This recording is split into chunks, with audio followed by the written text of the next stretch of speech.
ইয়াৰ চেষ্টা কৰিছে অসমৰ ৰাজনীতিত এবাৰ জীৱ-জন্তুৰ প্ৰসংগ চলিছে অসমৰ ৰাজনীতিত এবাৰ ট্ৰেণ্ডত আছে কোন ছাগলী কোন বাঘ এবাৰ আজমলৰ তৰফৰ পৰা কোৱা হৈছে ৰকিবুল হুছেইন তাজা ছাগলী মই বুঢ়া বাঘ কি কৈছিল আজমলে এই মুহূৰ্তত জনাৰ চেষ্টা কৰিম ৰকিবুল হুছেইন তাজা ছাগলী আজমলৰ তৰফৰ পৰা মন্তব্য কৰিছে বদৰুদ্দিন আজমল জংঘলৰ বুঢ়া বাঘ ৰকিবুলৰ নিচিনা ছাগলী পালে আজমলৰ নিচিনা বাঘে খাই পেলাব ৰকিবুল হুছেইন সন্দৰ্ভত কেবেটাও বিস্ফোৰণ বদৰুদ্দিন আজমলৰ লগতে আজমলে ক'লে মই লোকেল মাছ ৰকিবুল চালানী সংবাদ মাধ্যমৰ আগত ধাৰাবাহিক বিস্ফোৰণ ঘটাইছে পুনৰবাৰ আজমলে ৰকিবুল হুছেইন তাজা ছাগলী বুলি কৈছে বদৰুদ্দিন আজমল জংঘলৰ বুঢ়া বাঘ ৰকিবুলৰ নিচিনা ছাগলী পালে আজমলৰ নিচিনা বাঘে খাই পেলাব বুলি মন্তব্য কৰিছে ৰকিবুল হুছেইন সন্দৰ্ভত কেবেটাও বিস্ফোৰণ এবাৰ আজমলৰ সংবাদ মাধ্যমৰ সন্মুখতে ধাৰাবাহিকভাৱে কেবেটাও কথা ক'লে ৰকিবুল হুছেইন সন্দৰ্ভত ৰকিবুল হুছেইনক তাজা ছাগলী বুলি কৈছে বদৰুদ্দিন আজমল জংঘলৰ বুঢ়া বাঘ কি কৈছিল আজমলে এই মুহূৰ্তত শুনোৱাৰ চেষ্টা কৰিম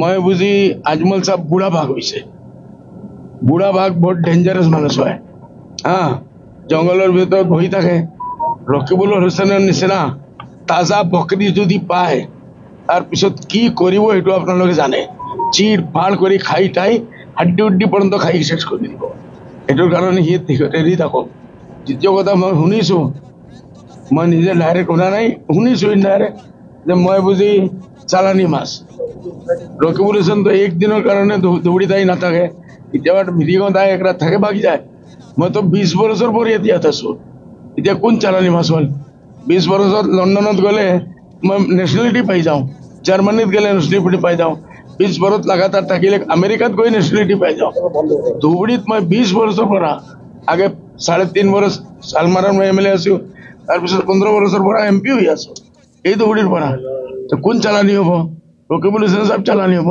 মই চালানি নহওঁ মই ধুবুৰী বাসী ইয়াৰ বাসিন্দা মই লোকেল মাছ নহয় লোকেল বাঘ ওকে ৰকিবুল মই সেইটো নকওঁ তেখেত মানুহ মই জানো মান এতিয়া বুজি শুনি আছো তেখেত বুজি বাঘ হৈছে তে মইতো শুনা নাই ইমান জলদি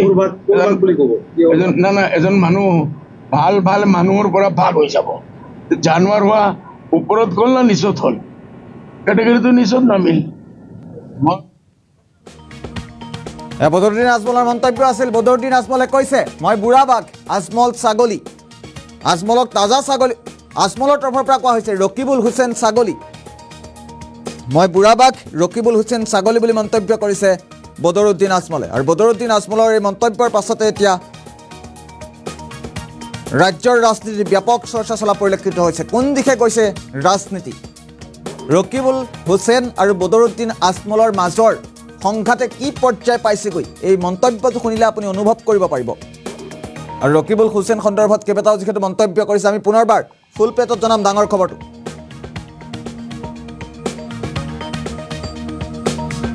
ৰকিবুল হুছেইন তাজা ছাগলী বুলি মন্তব্য কৰিছে বদৰুদ্দিন আজমলে বদৰুদ্দিন আজমল জংঘলৰ বুঢ়া বাঘ ৰকিবুলৰ নিচিনা ছাগলী পালে আজমল বাঘে খাই পেলাব ৰকিবুল হুছেইন সন্দৰ্ভত কেবেটাও বিস্ফোৰণ ঘটাইছে আজমলে লগতে আজমলে ক'লে মই লোকেল মাছ ৰকিবুল চালানী সংবাদ মাধ্যমৰ আগত এইদৰেই ধাৰাবাহিক বিস্ফোৰণ ঘটাইছে আজমলে আমি পুনৰবাৰ আজমলৰ মন্তব্য যিহেতু আছে আমি আজমলৰ মন্তব্য শুনাম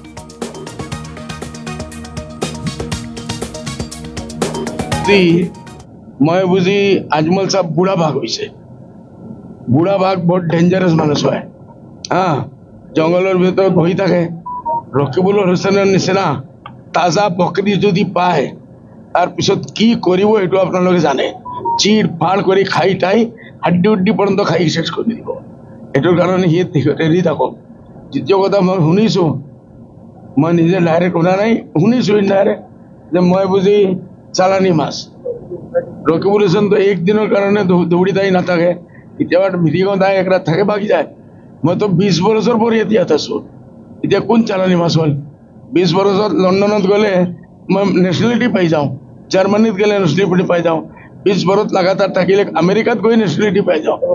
ধুবুৰীত মই 20 বছৰৰ পৰা আগে 3.5 বছৰ শালমাৰাৰ মই MLA আছোঁ, তাৰপিছত 15 বছৰৰ পৰা MP হৈ আছোঁ এই ধুবুৰীৰ পৰা। তো কোন চালানি হ'ব? ৰকিবুল হুছেইন চাহাব চালানি হ'ব? মই চালানি নহওঁ। মই ধুবুৰীবাসী, ইয়াৰ বাসিন্দা। মই লোকেল মাছ, মই লোকেল মাছ নহয়, লোকেল বাঘ। অ'কে, মই সেইটো নকওঁ। তেখেত মানুহ মই জানো মান এতিয়া বুজি শুনি আছো তেখেত বুজি বাঘ হৈছে তে মইতো শুনা নাই ইমান জলদি এজন মানুহ ভাল মানুহৰ পৰা বাঘ হৈ যাব। জানুৱাৰ হোৱা ওপৰত গ'ল না নিচত হ'ল? কেটেগৰীটো নিচত নামিল। মই শুনিছো তেখেতে কৈছে মই বুজি আজমল চাহাব বুঢ়া বাঘ হৈছে। বুঢ়া বাঘ বৰ ডেঞ্জাৰাছ মানুহ হয়। জংঘলৰ ভিতৰত বহি থাকে। ৰকিবুল হুছেইনৰ নিচিনা তাজা বকৰি যদি পায় তাৰপিছত কি কৰিব সেইটো আপোনালোকে জানে। চিৰ ফাৰ কৰি খাই টাই হাড্ডি পৰ্যন্ত খাই শেষ কৰি দিব। সেইটোৰ কাৰণে সি এৰি থাকক। দ্বিতীয় কথা, মই শুনিছো, মই নিজে ডাইৰেক্ট শুনা নাই, শুনিছো ইনডাইৰেক্ট যে মই বুজি চালানি মাছ। ৰকিবুল হুছেইনটো একদিনৰ কাৰণে ধুবুৰীত আহি নাথাকে, কেতিয়াবা মিটিঙত আহি এক ৰাত থাকে বাকি যায়। মইতো 20 বছৰ পৰা ইয়াত আছো। এতিয়া কোন চালানি মাছ হ'ল? 20 বছৰত লণ্ডনত গ'লে মই নেশ্যনেলিটি পাই যাওঁ, জাৰ্মানীত গ'লে নেশ্যনেলিটি পাই যাওঁ, 20 বছৰত লাগাতাৰ থাকিলে আমেৰিকাত গৈ নেশ্যনেলিটি পাই যাওঁ। ধুবুৰীত মই 20 বছৰৰ পৰা আগে 3.5 বছৰ শালমাৰাৰ মই MLA আছোঁ, তাৰপিছত 15 বছৰৰ পৰা MP হৈ আছোঁ এই ধুবুৰীৰ পৰা। তো কোন চালানি হ'ব? ৰকিবুল হুছেইন চাহাব চালানি হ'ব? মই চালানি নহওঁ। মই ধুবুৰীবাসী, ইয়াৰ বাসিন্দা। মই লোকেল মাছ, মই লোকেল মাছ নহয়, লোকেল বাঘ। অ'কে, মই সেইটো নকওঁ। তেখেত মানুহ মই জানো মান এতিয়া বুজি শুনি আছো তেখেত বুজি বাঘ হৈছে তে মইতো শুনা নাই ইমান জলদি এজন মানুহ ভাল মানুহৰ পৰা বাঘ হৈ যাব। জানুৱাৰ হোৱা ওপৰত গ'ল না নিচত হ'ল? কেটেগৰীটো নিচত নামিল। মই শুনিছো তেখেতে